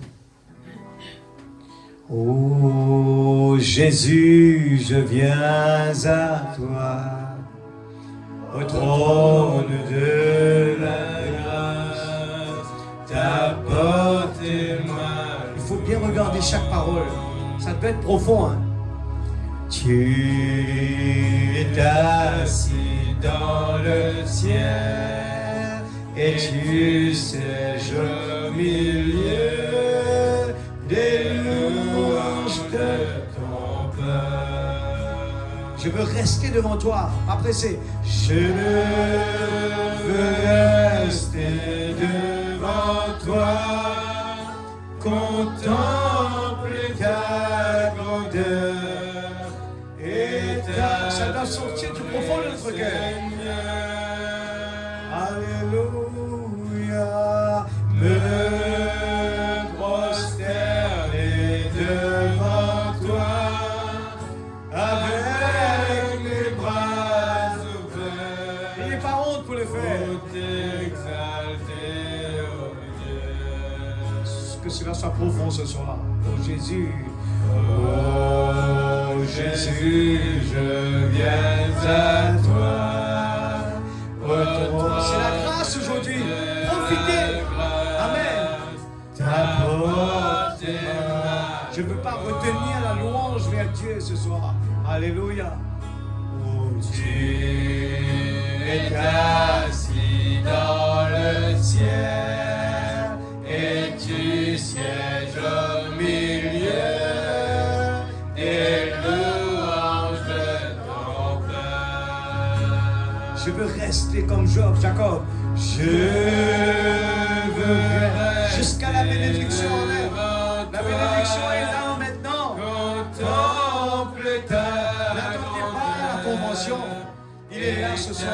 Adorer Seigneur. Oh Jésus, Me prosterner devant toi. adorons-le ensemble. Avec mes bras ouverts. Il le mérite ce soir de tout notre cœur. Pour t'exalter, oh Dieu. Oh Jésus, alléluia. Oh Jésus, je viens à toi, au trône de la grâce, j'apporte ma louange. Alléluia. Tu es assis dans le ciel et tu sièges au milieu des louanges de ton peuple. Alléluia. Je veux rester devant toi, contempler ta grandeur et t'adorer, Seigneur. Me prosterner devant toi avec mes bras ouverts. T'exalter, oh Pour t'exalter, oh Dieu. Alléluia. Prenez au sérieux ce soir la prière. Soyez convaincus, Dieu, de la préparation que nous devons envers lui ce soir. Est-ce qu'on se soucie de lui ce soir? Est-ce que c'est vrai? Est-ce que vraiment nous sommes dans une atmosphère de crainte envers lui? Ou bien nous sommes dans une atmosphère de la peur? Oh, nous devons ce soir, dans la prière, tous ensemble, pouvoir convaincre Dieu que nous avons pris une décision. Et nous avons vu que, eh bien, dans le ventre du poisson, eh bien, Jonas n'a pas eu le temps de dormir. Mais il a dû mettre ses genoux par terre. Pendant que c'était un moment difficile, renfermé, il devait prier pour voir, nous allons voir cela, eh bien, la prière, eh bien, pour qu'il arrive à sortir de là. Nous allons lever eh bien, nos voix tous ensemble. Soyez vraiment convaincus ce soir que nous avons besoin de quelque chose, qu'il ne faut pas aller, eh bien, sortir de là en prenant les choses à la légère.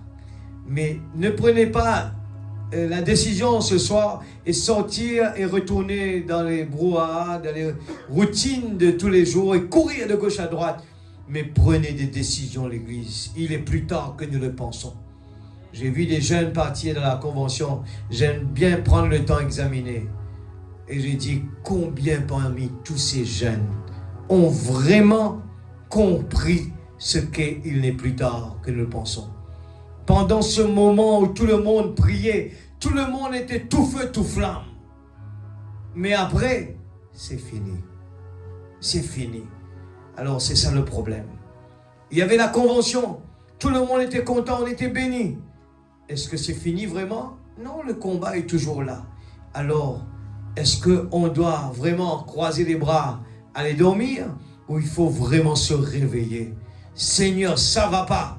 Je ne veux pas attendre à ce que quelqu'un vienne de là-bas, mais je veux vraiment me mettre sur mes pieds là et se mettre debout. Réveille-moi, Seigneur. Réveille-moi, Seigneur. Je veux vraiment comprendre tes pensées et ton programme. Par faute de révélation, mon peuple périsse. Tous ces problèmes qui nous arrivent, on panique parce qu'on ne comprend pas le programme de Dieu. Alors ce soir, pendant que nous sommes là, prenez position dans la prière. Et priez aussi pour la réunion de vendredi, que nous puissions venir comme des soldats. Nous devons monter dans un cran, Et ne vous sauvez pas dans ces réunions-là. Parce que quand il y aura des problèmes, si le pasteur n'est pas là, vous n'allez pas pouvoir vous débrouiller seul. Alors, pendant qu'il est beau temps, mettons en priorité ces moments pour venir épaule contre épaule. On a une bataille.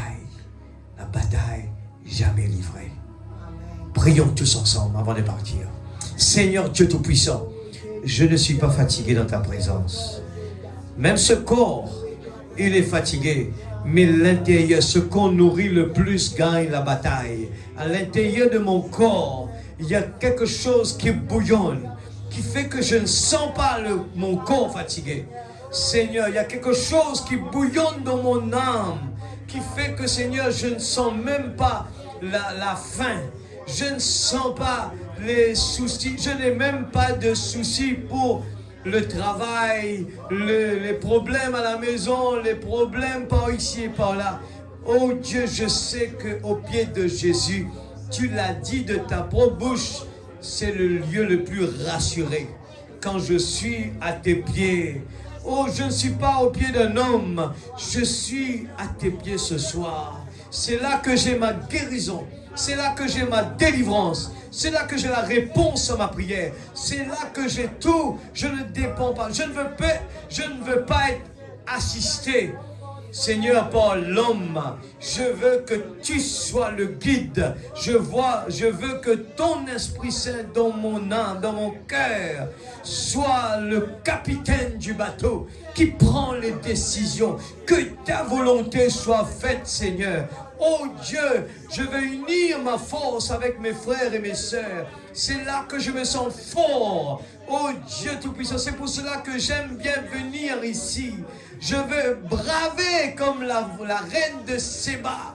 Elle avait confiance si elle arrive à voir cet homme, le prophète de Dieu, les choses vont changer dans sa vie. Seigneur, tu m'as donné un message puissant. Je ne vais pas baisser les bras parce que je ne le vois pas en action. Je ne veux pas baisser les bras. Je ne veux pas aller dormir dans la barque.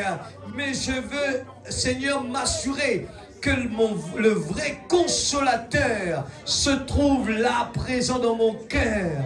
Je veux m'assurer, Seigneur, qu'importe le chemin difficile, je sais que mon Rédempteur est vivant. Je sais, Seigneur Dieu Tout-Puissant, que j'ai le vrai consolateur dans mon cœur. Oh Dieu, j'ai le consolateur qui me console, qui me rassure dans des moments difficiles. Oh Dieu, quand mes pieds ne peuvent plus m'emmener. Oh Dieu, c'est toi qui nous aides. C'est toi qui nous emmènes dans le bon pâturage. Oh, tu me diriges près des eaux paisibles. Tu restaures mon âme. Seigneur, redonne à notre âme la joie de notre salut. Redonne-nous, Seigneur. Nous voulons ce vieil évangile qui loue pendant toute la nuit, qui loue Dieu avec conviction, qui parle avec toi avec assurance. Une prière sincère, non pas des hauts et des bas, mais nous voulons ce vieux évangile qui nous prêche comment prier, comment louer Dieu, comment être des soldats pour toi, non pas juste pour les beaux temps, mais dans les mauvais temps aussi, nous voulons pouvoir te louer, t'adorer. Oh Dieu, nous savons qu'on aura, Seigneur Dieu, les femmes de Job qui va venir nous décourager. Mais Seigneur, nous savons, mon Rédempteur vit éternellement. Seigneur, nous sommes là pour écouter la parole. Pour écouter la parole, afin que la parole puisse construire en nous, construire notre théophanie. Alléluia. Notre théophanie, il n'est pas malade. Oh Dieu, notre théophanie, il est juste là à côté de nous. Il est parfait. Oh Dieu Tout-Puissant, il est parfait. Il n'est pas malade. Oui Seigneur, c'est pour cela que la parole nous dit, oh, même que les symptômes de la maladie est là, nous continuons à dire que nous ne sommes pas malades. Oui Seigneur, c'est ça la foi. Nous ne sommes pas malades. Ce corps que tu nous as donné provisoirement peut avoir des symptômes. Mais nous savons que notre théophanie, alléluia, il est plus que parfait. Il n'est pas malade. Oui, Seigneur. Il n'a pas de problème. Ce soir, nous, Seigneur Dieu, nous sommes là pour crier à cette montagne. Oh, parle à cette montagne. Parle à cette montagne. Dans le nom de Jésus-Christ.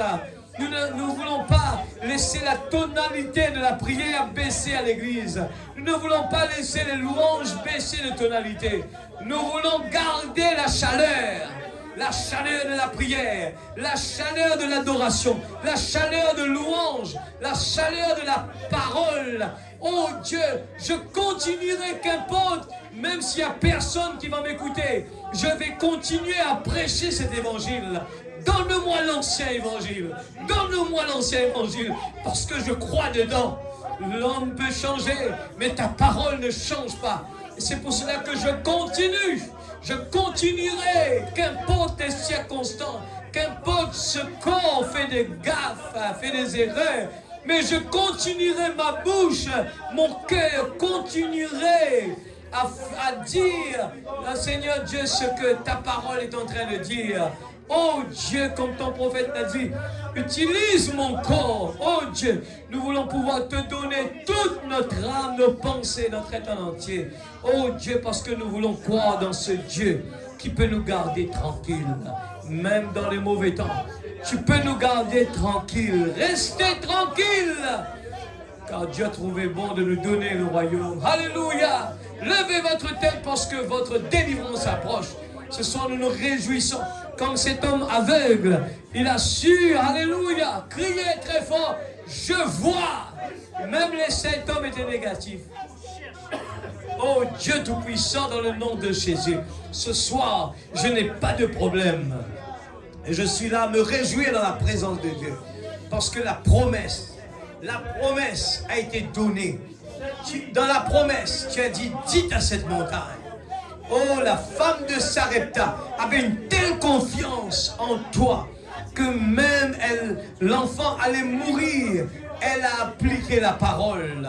Elle a donné tout ce qu'elle avait parce qu'elle avait confiance en son Dieu. Alléluia! Ce soir, Père, qu'importe les circonstances, nous ne voulons pas arrêter de prier. Nous ne voulons pas arrêter de prêcher l'évangile. Oui, Seigneur, nous voulons continuer à soutenir l'œuvre de Dieu à l'île Rodrigue et partout ailleurs. Oh Dieu, nous voulons vivre une vie consacrée pour toi. Seigneur Père, je crois que tu peux résoudre des problèmes dans cette salle. Ce soir, tu connais toute la pression de ce monde. Tu peux résoudre tout ce problème. Tu as donné le chèque déjà. Tu as déjà payé tout le prix. Le prix, alléluia, de la guérison. Tu as payé le prix de toute finance, problème financier. Tu as tout payé. Oh Dieu, et je peux chanter, je suis dans la joie. Quand on me dit allons à la maison de l'Éternel, je suis dans la joie. C'est là que je retrouve ma force au pied de Jésus. Bénis tes enfants qui vont rentrer à la maison. Seigneur, que tu puisses bénir chacun de tes enfants. Que nous puissions ensemble continuer cette bataille. Je ne peux pas le faire tout seul. J'ai besoin de tes enfants, Seigneur. Oh Dieu Tout-Puissant, bénis chaque famille, chaque foyer. Je place tous les jeunes entre tes mains.